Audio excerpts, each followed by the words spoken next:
जहाँ तक आपने ये बात रखा कि अयोध्या में बहुत बड़ा मंदिर बना है, मंदिर बना है, लेकिन मंदिर बनने का श्रेय जो भारतीय जनता पार्टी के लोग लेते हैं वो तथ्यों से परे है।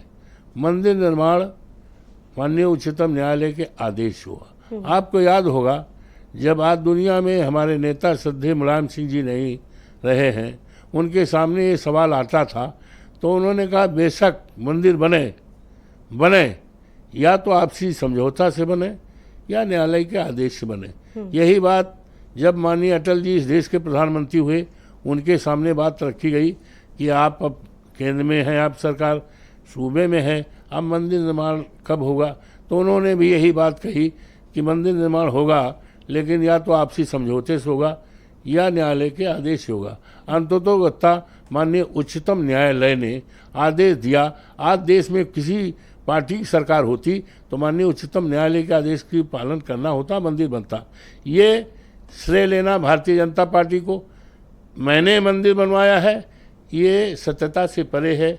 और जहाँ तक राम को लाने का सवाल है, पूरे देश ने देखा है, हमारे विद्वान आदरणीय मोदी जी हमारे देश के प्रधानमंत्री हैं। 22 जनवरी को जो तस्वीर देश और दुनिया के सामने आई कि वो राम को उंगली पकड़ के ला रहे हैं और ये दर्शाने का प्रयास कर रहे हैं, और प्रयास किया कि राम को हम लाएं। राम को ये लाने वाले लोग नहीं हैं। राम तो बहुत पहले आए हैं, वो अनाद काल से मुद्दे थे जो आप लोगों ने सबसे ज्यादा देखे अयोध्या तो राम को ये लाने वाले लोग नहीं हैं। राम के नाम पर राजनीति करने वाले लोग हैं, राज के नाम पर व्यापार करने वाले लोग हैं, राम के नाम पर देश को धोखा देने वाले लोग हैं, राम के नाम पर बेरोजगारी पैदा करने वाले लोग, राम के नाम पर महंगाई पैदा करने वाले, राम के नाम पर, अयोध्या के नाम पर हजारों हजार लोगों के घरों को गिराया गया, दुकानों को गिराई गई, और किसानों की जमीन जो करोड़ों अरबों रुपए की थी उसको कौड़ियों के दाम लेने का काम किया गया है, ज़बरदस्ती उनको किया गया है, उन पर धमकियां दी गई हैं, और ये सारे कारण रहे। और यहाँ तक कि आप जानते हैं इस देश में महामारी थी कोरोना काल में जिस तरह से ऑक्सीजन की कमी थी, 50-50 हजार के ऑक्सीजन बिके, और ये हमारे प्रधानमंत्री जी क्या कहते थे, थाली बजाइए, मोमबत्ती जलाइए, चिराग जलाइए, क्या कोई बीमारी थाली बजाने से जाएगी? ये झूठा फूठा देश को गुमराह करने का था, और विद द रिजल्ट हजारों लोग मर गए कोरोना में।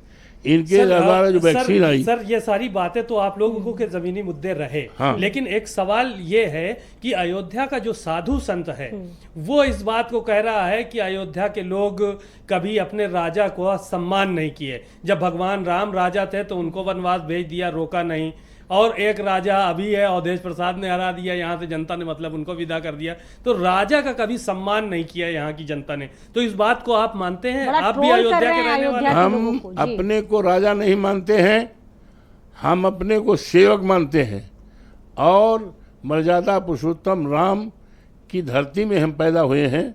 हम बड़े सौभाग्यशाली हैं कि मेरे बाबा का नाम राम नेवल, मेरे पिताजी का नाम दुखीराम, मेरे भाई का नाम रामोद, मेरे ससुर का नाम राम सेवक, मेरे मामा का नाम परशुराम।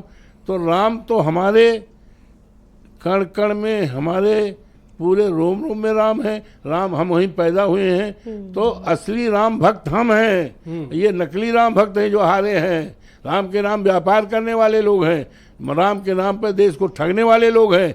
अब 22 जनवरी को प्रतिष्ठा हुई, प्राण प्रतिष्ठा हुई, जिस तरह से आदरणीय प्रधानमंत्री जी ने राम को उंगली पकड़ करके, और क्या क्या क्या देकर है, क्या आप विश्वास करेंगे कि राम को लाने वाले लोग हैं? क्या इस बात को देश विश्वास करेगा मंदिर बनाने वाले लोग हैं? तो आपके ऊपर आरोप तो ये भी लगता है कि कार सेवकों पर गोली चलवाई आप लोगों ने। नो, और कार सेवकों को बिल्कुल वो कर दिया। आज तक यही मुद्दा बनाया रहा भारतीय जनता पार्टी। ये मुद्दा बहुत पहले राख हो गया है। अब जबरदस्ती भले ये मुद्दा उठावे भारतीय जनता पार्टी के, ये मुद्दा राख हो गया है। और इस मुद्दे के बाद भी हमारे नेता दुनिया में जो नहीं है, श्रद्धेय मुलायम सिंह यादव की सरकार बनी है, 4 बार तक कैबिनेट मंत्री बने हैं। आज उनके लायक बेटे जो हैं मुख्यमंत्री वो भी बने थे 12 से 17 तक, आने वाला देश उन पर विश्वास कर रहा है। समाजवादी पार्टी की ताकत बढ़ी है। आज लोकसभा में हमारी तीसरी शक्ति हो रही है, ताकत बढ़ी है। ये क्या इंडिकेट करता है? ये इस बात का संदेश करता है 27 में जब राज्य का चुनाव आएगा, विधानसभा का आएगा, तो भारतीय जनता पार्टी का सफाया हो जाएगा। एक बहुत मजबूत सरकार माननीय अखिलेश जी के नेतृत्व में बनेगी, जो देश के हित का काम करेगी, कल्याण करेगी और युवाओं